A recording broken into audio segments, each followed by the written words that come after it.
আসসালামু আলাইকুম রহমতুল্লাহি বরকাতুহু আলহামদুলিল্লাহ ওয়াহদা ওয়াসসালাতু ওয়াসসালামু আলা মান লা নাবিয়্যা বা'দা আম্মা বা'দ ফাউযু বিল্লাহি মিনাশ শাইতানির রাজীম বিসমিল্লাহির রহমানির রহিম তাআওয়ানু আলাল বিররি ওয়াত তাকওয়া। আলহামদুলিল্লাহ, সমস্ত প্রশংসা সেই মহান আল্লাহ সুবহানাহু ওয়া তাআলার জন্য, যে মহান প্রতিপালক আল্লাহ রাব্বুল আলামিন আমাদেরকে মুসলিম করে সৃষ্টি করেছেন। আলহামদুলিল্লাহ, আরও শুকরিয়া আদায় করছি যে প্রতিপালক আল্লাহ রাব্বুল আলামিন আমাদেরকে দুনিয়াবি জাগতিক জ্ঞান শিক্ষা অর্জন না করে দিনের জ্ঞানের জন্য, দিনের আলো শিক্ষা করার জন্য আমাদেরকে কবুল করেছেন। শুকরিয়া আদায় করছি আলহামদুলিল্লাহ। আমি কথা বলছি মুরাদ বিন আয়ুব। আমরা কথা বলছি বাইতুন নূর সালাফিয়া মডেল মাদ্রাসার প্রাঙ্গণ হতে, মাঠ হতে, হলদিয়া, সাগাটা, গাইবান্ধা। আলহামদুলিল্লাহ, আমাদের হাঁটি হাঁটি পা পা করে এগিয়ে চলছে আমাদের এই প্রতিষ্ঠান। আমাদের শিক্ষার্থী 100+ হয়ে গেছে আলহামদুলিল্লাহ। আমাদের এখানে আবাসিক, অনাবাসিক, ডে কেয়ার, নাইট কেয়ার সব শাখায়, সব সেক্টরই রয়েছে আলহামদুলিল্লাহ। আমাদের বাচ্চারা এখানে তারা হেফজও পড়ে, পাশাপাশি বাংলা ইংরেজি একাডেমিক সময়ে তারা সব কিছুই পড়ে আলহামদুলিল্লাহ। তো আলহামদুলিল্লাহ, আমাদের এখানে আবাসিক শিক্ষার্থীও রয়েছে, অনাবাসিকও রয়েছে। তো আপনারা জানেন, আমাদের এই প্রতিষ্ঠানটির কথা আপনারা দেখেছেন ইতিপূর্বে, আমাদের ফেসবুক পেজ, আমাদের ফেসবুক আইডি এবং অনেক আইডি থেকে আপনারা দেখেছেন আমাদের এই অবস্থানের কথা। আপনারা জানেন এই হলদিয়া এলাকাটি চরাঞ্চল এলাকা। এই চরাঞ্চল এলাকায় হওয়ায় এখানকার সুবিধা বঞ্চিত কিছু মানুষ রয়েছে যারা দূরে যেতে পারে না। এখানে অনেক শিক্ষার্থী আছে যারা আলহামদুলিল্লাহ এখানে পড়াশোনা করে। তো এই মাদ্রাসাতে কিছু বাচ্চা আছে ইয়াতিম এবং অসহায়।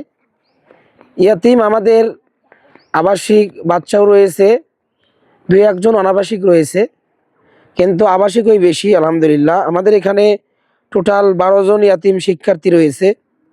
তার মধ্যে আমাদের 5 জন শিক্ষার্থীর ব্যবস্থা হয়েছে। আমাদের আবাসিক, তাদের খাবার এবং একাডেমিক সব কিছু মিলে যদিও 3000+ হয়ে যায়, কিন্তু আমাদের অফিসিয়ালিভাবে 3000 নির্ধারণ করা হয়েছে আলহামদুলিল্লাহ। আমাদের এখানে এখন পর্যন্ত 5 জন শিক্ষার্থীর ব্যবস্থা হয়েছে, আরও 7 জন শিক্ষার্থীর ব্যবস্থাপনা এখনও হয়নি। অসহায় রয়েছে 12 জন, যারা নিতান্তই কম টাকা দেয়, 1200, 1100, 1000। আসলে এই টাকা দিয়ে তাদের খাবার, এই 3 বেলা গরম ভাত এবং সাপ্তাহিক 2 দিন মুরগির গোশ, ডিম, মাছ এগুলো থাকে। ব্যতিক্রম 2-1 দিন হয়তো বা হয়, কিন্তু আমরা রুটিন চেঞ্জ করেছি আলহামদুলিল্লাহ। আমরা এটা দেওয়ার চেষ্টা করছি। তো এখন পর্যন্ত আমাদের 12 জন অসহায়ের মধ্যে 2 জন অসহায়ের ব্যবস্থা হয়েছে, আরও 10 জন অসহায়ের ব্যবস্থা এখনও হয়নি। আমি আপনাদেরকে আরও জানাতে চাই, এখানে যদিও অসহায় যাদেরকে আমরা বলছি, অধিকাংশই এখানকার শিক্ষার্থীরা একদম স্বল্প টাকা দেয়, যে টাকা দিয়ে এই বাজারে বর্তমান সময়ে কিছুই হবে না। আপনাকে বললাম 1000 টাকা, এই 1000 টাকা দিয়ে আপনার এই 3 বেলা খাবার যদি আপনি দৈনন্দিন তাদের সকালে যদি 20 টাকা নাস্তা বাবদ ধরা হয়, দুপুরে যদি আমরা তাদের জন্য 30 টাকা ধরি এবং সন্ধ্যায় যদি আমরা 20 টাকা ধরি, টোটাল তাদের আপনার এদিকে 30 এবং 70 টাকা দেখা যাচ্ছে খরচ হচ্ছে। তাহলে দেখেন মাসব্যাপী তার পিছে কত টাকা যাচ্ছে। তাদের যে শিক্ষক রয়েছে, আমাদের বর্তমান 7 জন স্টাফ রয়েছে, আরও 2 জন যুক্ত হবেন আলহামদুলিল্লাহ। তো এই শিক্ষকদের বেতনও দিতে হয়।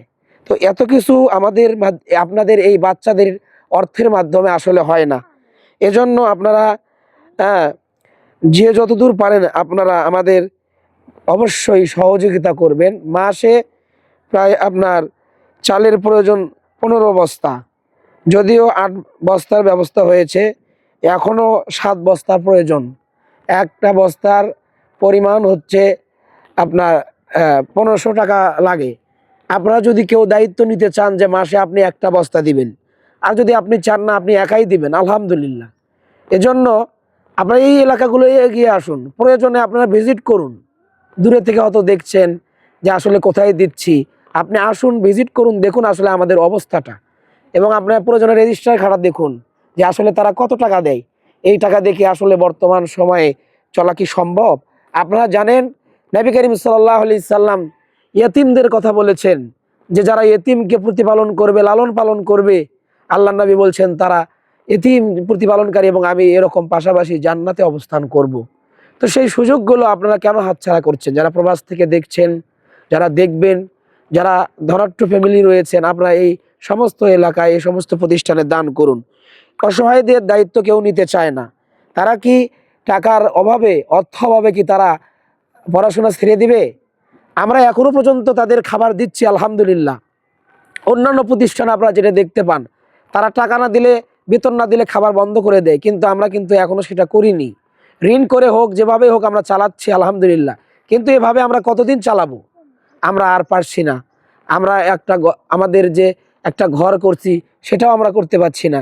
অনেক আমাদের প্রয়োজন, অর্থের প্রয়োজন। এজন্য দিনী ভাইরা যারা দেখতেছেন, আপনারা এই সমস্ত এলাকায় দান করুন, হতদরিদ্র এলাকায় দান করুন। আপনারা দেন কোন এলাকায়, কোন জায়গায়? ওই বড় বড় শায়েক যাদের মাহফিল রয়েছে, যারা কারি কারি টাকা পায়, এক মাহফিল করলে 1 লক্ষ 1.5 লক্ষ টাকা ফ্যামিলি প্যাকেজ নিয়ে, পুরো প্যাকেজ নিয়ে তারা চলে আসে। তাদেরকে আপনারা দেন। কিন্তু এই হতদরিদ্র এলাকাগুলোকে কারা আবাদ করবে? আজকে মাদানি, বড় বড় মাদানি ডক্টরেট আলেম যারা, তারা ওই ঢাকাতে বসে আছে, কেন্দ্রে বসে আছে। তাহলে এই এলাকার দায়িত্বগুলো কারা নেবে? এই লোকগুলো কি তারা শিরিকের মধ্যেই পড়ে থাকবে? তারা কি শিরিক থেকে বের হয়ে আসবে না? তারা কি বিদআত মুক্ত জীবন যাপন করবে না? যদিও আমাদের এই আহলে হাদিস শাসিত এলাকা, সালাফি মানহাজের এলাকা, কিন্তু এখানে তো মানুষ অনেক ধনাঢ্য ফ্যামিলি, এরকম তো নাই।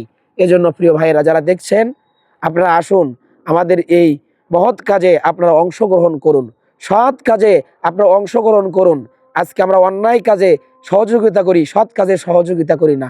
আসুন আমরা সহযোগিতার হাত বাড়িয়ে দেই। আমাদের মূল উপার্জন থেকে, আমাদের হালাল উপার্জন থেকে দৈনন্দিন কিছু দান করি। আল্লাহ রাব্বুল আলামিন আমাদেরকে আমাদের এই দানগুলো কবুল করুন, দান করার তৌফিক দান করুন। আমরা যেন বেশি বেশি দান করতে পারি। আর সকলের সুস্বাস্থ্য, দীর্ঘায়ু কামনা করে আজকে এখানেই শেষ করছি। আসসালামু আলাইকুম ওয়া রাহমাতুল্লাহি ওয়া বারাকাতুহু।